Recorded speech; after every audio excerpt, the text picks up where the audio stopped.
The sea went dark first. Off Iran's coast, U.S. naval ships held position without lights, engines low, signals silent.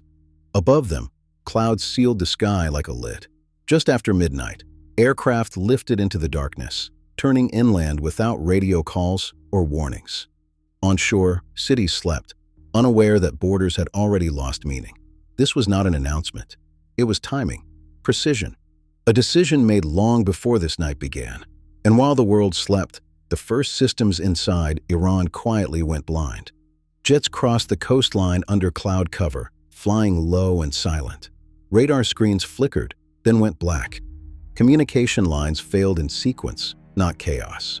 On remote airfields and along quiet beaches, special forces landed without resistance. There were no explosions, no sirens, only movement. Iran's defenses were still intact, but blind. And blindness, even briefly, changes everything. Inside Tehran, alarms began to trigger, but no one could agree on why. Before dawn, doors opened that had never been forced before. Command centers were entered, not stormed. Leaders were found where intelligence predicted. They were not killed. They were taken. Phones were confiscated. Cameras shut off. Convoys moved through empty streets without markings. By the time the sun rose, Iran's leadership was already airborne. And the most dangerous moment was still ahead, after the arrests were complete.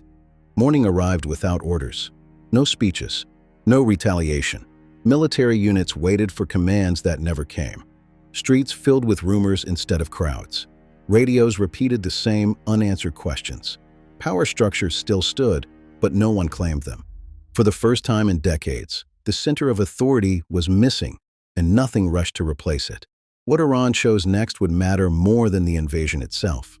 Across the globe, markets hesitated. Governments issued careful statements without conclusions. Diplomats searched for someone to call. They found no one. This was not regime change as history knew it. There was no new leader, no declaration of victory, only uncertainty. Analysts used one word repeatedly: unstable. But privately, they feared something else entirely.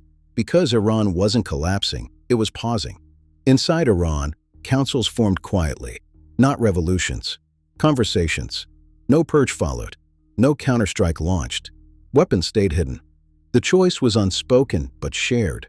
No revenge, no replacement cage. The invasion ended without victory speeches, and the world was left facing a question it had never prepared for. What happens when power disappears and no one rushes to seize it?